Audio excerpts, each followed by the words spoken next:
You're tearing me apart, Lisa. Ooh, that was rough. That was really terrible. I'm sorry that had to happen. Ugh. Anywho, The Disaster Artist is directed by James Franco and tells the true story of the making of The Room, which is this little movie written and directed by a guy named Tommy Wiseau. And it's the worst movie ever made.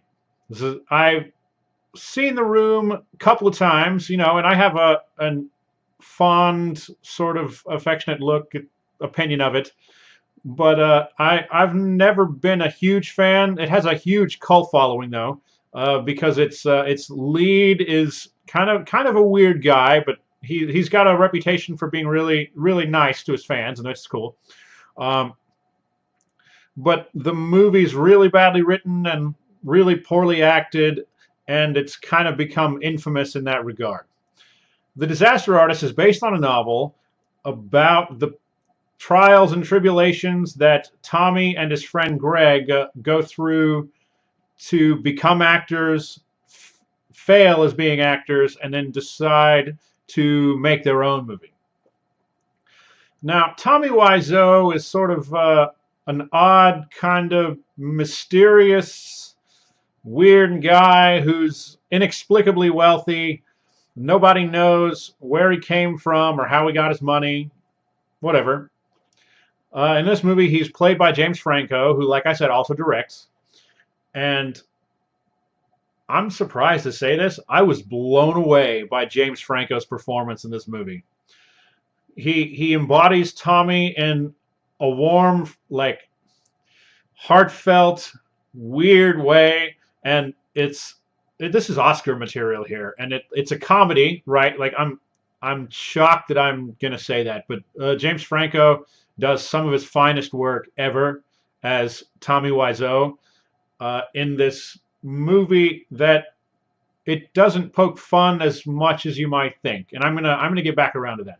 But early in the movie, Tommy meets this guy named Greg in an acting class. Greg is played by James Franco's brother, Dave Franco. Uh, I thought that was going to be distracting, but James Franco is in some makeup and prosthetics to make him look a little bit more like Tommy, so they don't look exactly like each other in every scene, like which might have pulled people out, but it's not that bad. Um, Anywho, they try out for some movies, they do auditions and such, and don't they don't really get anywhere. So Tommy says, "Why don't you and me make our own movie?" And that's what the movie talks about. So we the hilarity that ensues in this movie, like I can't even really describe it. And it's not, like I said, it doesn't poke fun. It's having fun. It's laughing with these people. And the Tommy Wiseau is, as a outside of the movie, has become really his public adores him, and he's a cool guy, and he does tours with the movie. And the Disaster Artist doesn't set out to make fun of him, largely because of James Franco's fantastic performance. But he's surrounded by some other great people like Seth Rogen and Alison Brie, and like I said, Dave Franco, who hasn't really done a whole lot of big things with his career. And this one, like he's got a chance to go somewhere after this movie. Uh, Dave Franco is easily better than he's ever been. James Franco is all this. I'm going to keep saying it. James Franco's fantastic and hilarious, and it's the best thing about The Disaster Artist is not that it's making fun of The Room or of Tommy or Greg. It's because it's this really affectionate love letter to filmmakers and to anyone who's ever like pursued a dream. I come from a filmmaking background. I've worked on short films and commercials and feature films, independent and studio. And it's filmmaking's hard, people. You like making a movie, that you got to give props to Tommy and Greg and to his crew for getting this movie made. Terrible or not, that's a big deal. Like it's a lot of work and it's expensive and it's hard.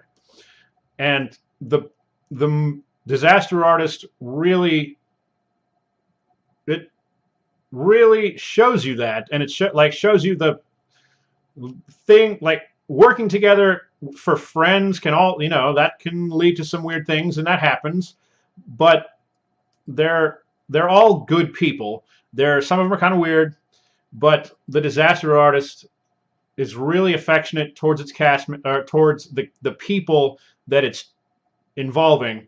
And this movie has so much heart, and it's about friendship and hard work and chasing your dreams and success and failure and the light side and the dark side of ambition. And The Disaster Artist is a fantastic movie. Everyone should see it. You'll probably get more out of it if you've seen The Room before, but I don't think it's necessary. I was very impressed, especially, again, with James Franco's performance. I loved every second of this movie. Go see it. Have a good night, guys.